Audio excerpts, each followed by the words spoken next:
네, 안녕하세요. 주식은 역시 기리기리세 기리스입니다. 안녕하세요, 기름들. 자, 기름들 주말 푹 쉬셨나요? 저 기리 또 푹 쉬고 이제 마지막 공부를 하러 왔습니다. 오늘 또 깔끔하게 한번 공부해보고 끝내보도록 할게요. 매주 일마다 돌아오는 그 시간입니다. 매주 기릭과 함께 7월 10일 일요일 같이 시작하도록 하겠습니다. 같이 공부하시죠. 렛츠 기릿! 바로 내용으로 들어가도록 하겠습니다. 그리고 들어가기 앞서 좋아요 눌러주시면 저 기리씨 열심히 공부하는데 매우 큰 힘이 됩니다. 정말 감사합니다. 코스피 차트를 확인해보도록 하겠습니다. 일단은 뚝뚝뚝 떨어지는 칼날인 걸 확인할 수 있고요. 그렇기 때문에 언젠가는 상승의 흐름이 나올 건데 일단 가장 먼저 봐야 되는 게 5일선이 21선을 뚫고 올라가는가, 그러니까 초록색이 빨간색을 뚫고 올라가는가, 그 부분이 매우 중요하다고 볼 수 있겠죠. 그런데 최근 들어 물론 하락은 계속 되고 있는 걸 확인할 수 있지만 그 와중에 빨간색과 초록색의 괴리율이 줄어들고 있는 걸 확인할 수 있습니다. 그렇기 때문에 다음 주에 만약에 좋은 흐름이 나타난다면 이번에는 상승의 1단계라고 볼 수 있겠죠. 초록색 선이 빨간색을 만나거나 아니면 뚫고 올라가는 그런 모습을 확인할 수 있을 것 같습니다. 그리고 그런 신호가 나온다면 아주 긍정적이라고 볼 수 있고, 만약 그 반대로 이번에도 만약에 떨어지면서 결국은 5일선이 빨간색을 뚫지 못하고 다시 또 저점을 깨러 내려간다면 그때는 또 2200 걱정해야 된다라고 생각을 해볼 수 있겠죠. 그리고 최근 들어 삼성전자는 조금 좋은 흐름을 나타내고 있습니다. 55,700원까지 내려갔다가 그래도 슬금슬금 올라와서 어느덧 다시 58,700원까지 오는 걸 확인할 수 있고, 그리고 지금 여러분들이 보시다시피 초록색 선은 빨간색 선을 거의 다 만난 걸 확인할 수 있고, 그리고 지금 현재 주가도 빨간색 선인 21선에 걸터 있는 걸 확인할 수 있죠. 그렇기 때문에 추가적인 상승을 충분히 기대해 볼 수 있는 자리다 라고 볼 수 있습니다. 그리고 최근 이틀간 외국인의 매수가 삼성전자에 들어왔다는 거, 이 부분도 조금은 긍정적이라고 볼 수 있겠죠. 올해 초부터 외국인이 삼성전자를 엄청나게 매도를 했었는데 결국은 그 매도량을 또 언젠가는 담을 거라고 생각을 해볼 수 있고, 이 세상 모든 거는 다 마찬가지 아니겠습니까? 다리 차면 기울고 그 다음에 기울고 나면 또다시 다리 차게 되어 있습니다. 그 말인즉슨 결국 외국인의 매수세는 또다시 들어올 거라고 생각을 해볼 수 있는데, 만약 그런 상황이 지금부터 슬금슬금 나타난다면 앞으로 주가는 조금은 기대를 해봐도 되지 않을까라는 생각을 해볼 수 있겠죠. 물론 아직까지는 이틀짜리 매수밖에 들어오지 않았기 때문에 설레발 치기는 조금 어려울 것 같습니다. 어쨌든 좋은 흐름 나왔으면 좋겠네요. 그리고 코스닥은 조금 더 탄력적으로 움직이고 있습니다. 쌍바닥을 찍고 다시 또 올라가는 모습을 나타내고 있는데 이번에야말로 제발 좀 바닥이었으면 하는 마음이 있죠. 그래서 여러분들이 지금까지 보시다시피 코스피, 코스닥, 삼성전자 전부 다 비슷한 차트를 만들고 있습니다. 5일선이 21선을 뚫고 올라갈 수 있는가, 이번 주에 결론이 난다고 볼 수 있겠죠. 그렇기 때문에 매우 중요한 한 주라고 볼 수 있습니다. 그리고 코스피의 매동을 보시면 외국인의 매수가 조금씩 들어오는 걸 확인할 수 있습니다. 이런 매수가 지속적으로 나오기를 우리가 당연히 바라야겠죠. 그리고 환율이랑 유가는 조금 반대 모습을 나타냅니다. 환율은 계속 올라가 있는 상태, 그러니까 1300원에 머무르고 있고요. 그 반면 WTI는 크게 하락했다가 살짝 반등하는 모습을 확인할 수 있죠. 그래서 환율은 1300원, 그리고 WTI는 104.79달러의 거래가 되고 있다고 합니다. 다음으로 선물 옵션을 보도록 하겠습니다. 최근 1개월간 선물의 매동을 봤을 때 외국인만 주구장창 사는 걸 확인할 수 있고, 금융투자는 보합권, 그리고 개인은 매도하는 걸 확인할 수 있죠. 그렇기 때문에 이는 외국인은 상방에 베팅하고 있구나라는 걸 생각을 해볼 수 있고, 그리고 옵션 같은 경우에도 콜옵션은 외국인의 매수가 갈수록 늘어나는 걸 체크, 그리고 풋옵션은 개인이 엄청나게 매수하고 있는 반면 외국인은 매도세를 계속 지켜내는 걸 확인할 수 있습니다. 그렇기 때문에 옵션을 봤을 때도 외국인의 하방보다는 상방에 조금 더 베팅하는 거 아니겠는가 라는 생각은 해볼 수 있겠네요. 금요일날 미국 증시가 어떻게 마감된지 보도록 하겠습니다. 다우 보합, 나스닥 보합, S&P 500 보합, 세 개 전부 다 보합권을 나타낸 걸 확인할 수 있고, 그리고 차트를 딱 봤을 때 좀 혼조세인 걸 확인할 수 있죠. 빠졌다가 올랐다가 빠졌다가 올랐다가 빠졌다가 이런 흐름을 나타낸 걸 확인할 수 있습니다. 그러니 지금 시장도 조금은 혼란스러웠다라고 생각을 해볼 수 있는데, 그렇다면 그 이유가 뭔가 봤더니 자, 금요일날 바로 이게 나왔습니다. 미국 고용지표가 발표가 되었죠. 그런데 이 고용지표가 생각보다 양호하게 나왔다고 합니다. 그렇다면 우리가 지금 그냥 간단하게 생각했을 때는 야, 고용지표가 좋으면 당연히 좋은 거 아니냐 라고 볼 수 있겠지만, 하지만 지금은 조금 특이한 상황이죠. 연준이 금리를 얼마나 올릴 거냐, 여기에 따라서 증시가 쭉 빠지기도 갑자기 오르기도 하는 상황인데, 그런데 이런 상황에서 고용지표가 괜찮다는 얘기가 나오니까 시장에서는 야, 연준이 막 공격적으로 금리 올리는 거 아니냐, 그러면 또 빠지는 거 아니냐, 이런 걱정을 했다고 볼 수 있겠죠. 그래서 우리가 방금 전에 봤다시피 주가가 이렇게 빠지는 걸 확인할 수 있었는데, 그런데 그 와중에 다시 또 올라간 이유가 뭔가 봤더니 자, 아래 보시면은 고용지표만 보면은 미국 경기 침체 가능성 없다라는 얘기가 나왔습니다. 그러니까 방금 전에 봤다시피 고용지표가 좋다고 하니까 야, 금리가 많이 오르겠네 라는 생각을 해볼 수 있었는데, 그와 동시에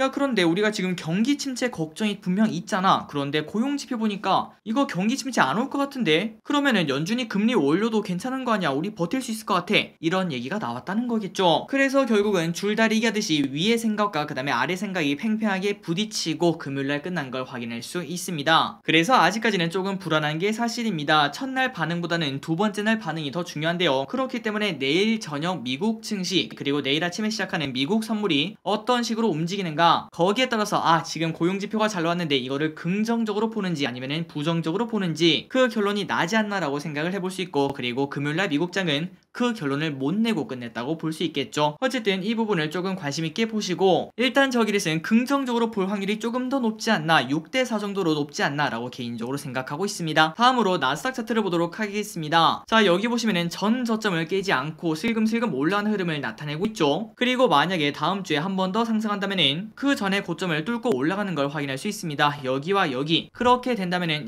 지금 이제 바닥 쳤다라는 얘기 조금은 해볼 수 있을 것 같습니다. 그렇기 때문에 코스피 코스닥도 그렇고 나스닥도 다음 주가 진짜 중요하다고 볼 수 있겠네요. 그리고 주말 사이에 코인 시장은 어떤가 봤더니 큰 차이는 없는 걸 확인할 수 있습니다. 그렇기 때문에 코스피는 0.5% 정도 상승하고 출발하지 않겠나, 나스닥이 큰 변동이 없지 않은 이상 소폭 상승하고 출발을 할 거라고 생각을 해볼 수 있습니다. 그래서 이제 이번 주 증시 전망을 한번 보도록 하겠습니다. 그렇다면 이번 주에 가장 중요한 게 무엇인가, 방금 전에 봤다시피 차트를 딱 보셨죠? 그 차트를 봤을 때 이번 주가 진짜 중요하다고 볼 수 있는데, 그런데 지표마저 이번 주에 진짜 중요하다고 합니다. 바로 오는 13일 CPI가 발표되는데요. 이 CPI가 어떤 의미를 가지고 있냐면은 물가가 피크를 쳤냐 안 쳤냐를 보여주는 지표입니다. 그런데 이번에야말로 진짜 중요한 이유가 뭔가 봤더니 바로 우리가 방금 전에 봤었죠. 고용이 잘 나왔습니다. 그 상황에서 연준이 금리를 올리니 많이 이런 걱정이 있는 걸 확인할 수 있는데, 만약 여기서 물가가 잡히는 모습을 나타낸다면은 고용도 좋은데 물가가 잡혔다, 매우 긍정적이라고 볼 수 있겠죠. 우리의 생각보다 더 큰 급등이 나타날 수 있습니다. 하지만 모든 거는 양면이 있겠죠. 만약에 물가가 이거 잠잠해지지 않는데 라는 얘기가 나온다면은 금요일날 미국 증시가 제일 처음에 빠졌던 이유였죠. 고용이 좋은 상황에서 물가가 잡히지 않았으니까 연준의 공격이 더 거세질 것을 생각을 해볼 수 있습니다. 그리고 그 말인즉슨 주가는 훨씬 더 많이 하락할 수 있다는 소리겠죠. 그렇기 때문에 이번 주 CPI가 진짜 중요하다고 볼 수 있고, 앞으로 또 몇 주간의 방향성을 결정한다고 볼 수 있겠죠. 그리고 실적 시즌이 도래했습니다. 실적이 나오는 기업들을 미리 공부할 필요가 있으며, 다만 미중 관세 인하가 아직까지 결론이 안 내려졌다 이런 소식이 나왔는데, 하지만 그 사이에 미중 외교장관 회담이 있었다고 합니다. 그런데 긍정적인 이야기가 나온다고 하니까 좋은 소식을 한번 기다려봐야 될 것 같습니다. 그래서 결론은 이번 주가 진짜 중요하다, 그리고 지표는 CPI가 진짜 중요하다. 그 지표에서 긍정적 해석이 나오면서 증시가 급등한다면은 앞으로 생각보다 좀 거센 상승을 만날 수도 있겠다라는 생각은 해볼 수 있겠네요. 물론 그 반대도 조금은 생각을 해봐야 될 것 같습니다. 자, 여기까지 이번 주 증시 전망을 한번 봤고, 이제부터는 이번 주에 연기금 외국인이 무엇을 샀었는지 확인해 보도록 하겠습니다. 여기서부터는 진짜 빨리 보고 끝내보도록 할게요. 자, 이번 주 연기금 매수를 보도록 하겠습니다. LG엔솔, 셀트리온, 네이버,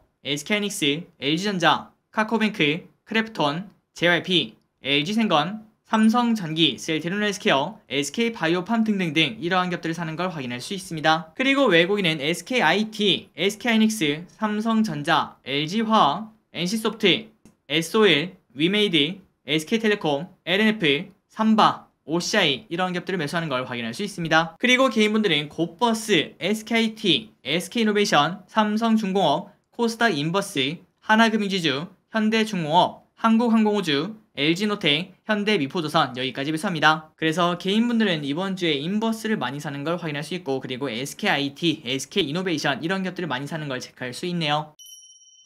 다음으로 이번 주 뉴스 복습해보도록 하겠습니다. 자, 월요일날 이런 소식이 나왔죠. 테슬라에서 악재가 나왔습니다. 2분기 차량 인도 실적이 전분기에 비해서 20%나 감소했다고 하는데요. 그 이유가 뭔가 봤더니 바로 중국의 봉쇄였죠. 하지만 봉쇄가 풀린 6월에는 월간 최대 생산을 했다고 하니까 증시는 생각보다 테슬라에게 너무나 차갑지는 않았다는 걸 확인할 수 있었습니다. 그리고 우리나라에서 전력이 부족하다 이런 소식이 나왔습니다. 13년 8월 이후에는 경보 발령이 없었다고 하는데 이번에 아마 나타나지 않겠나라는 얘기가 나온다고 하네요. 그리고 화요일에는 옐런 리오 화상회담 소식이 나왔었습니다. 이번 주에 대중 관세 철폐를 발표한다 이런 얘기가 나왔었는데 결국 아직까지는 나오지 않은 걸 확인할 수 있네요. 좋은 결과고 있었으면 좋겠습니다. 그리고 수요일에는 환율이 미쳤습니다. 1306원까지 급등하는 걸 확인할 수 있었습니다. 그렇다면 환율이 이렇게 오른 이유가 뭐였죠? 맞습니다. 일단 미국이 금리를 팍팍팍 올리다 보니까 미국의 돈이 쏠리는 걸 확인할 수 있고, 그리고 경기 둔화 이야기가 나오니까 안전자산인 달러 선호 현상이 나타났다고 볼 수 있겠죠. 그러다 보니까 환율이 계속 올라가는 걸 확인할 수 있었다고 합니다. 빨리 이 환율이 조금 잠잠해졌으면 좋겠습니다. 그리고 유가는 반대로 미쳤습니다. 갑자기 엄청나게 급락하는 걸 확인할 수 있었는데요. 이번 주 수요일에 경기 침체 우려에 유가가 하루아침에 9달러나 떨어지는 걸 확인할 수 있었습니다. 그리고 목요일에는 EU에서 원자력 그리고 천연가스를 녹색 에너지로 분류하는 그린 텍소노미 법안을 통과시켰다고 합니다. 이런 뉴스 때문에 우리가 원전 충분히 공부할 필요가 있다고 볼 수 있겠죠. 다음으로 금요일에는 아베 신조 일본 전 총리가 총을 맞고 죽는 일이 생겼습니다. 정말 충격이었죠. 그러다 보니 세계 증시가 살짝 출렁이는 그런 흐름을 나타내는데 과연 다음 주에 이게 또 변수를 만들 수 있을지는 한번 지켜봐야 될 것 같습니다. 마지막입니다. 다음 주 주일장을 보고 마무리해보도록 하겠습니다. 월요일입니다. 중국 베이징 코로나 백신 접종 의무화 시작. 화요일입니다. 아마존 프라임데이가 시작을 한다고 합니다. 그런데 외신에 따르면 프라임데이가 아마존의 주가를 끌어올리는 계기는 조금 어려울 거다라는 얘기가 나온다고 하는데요.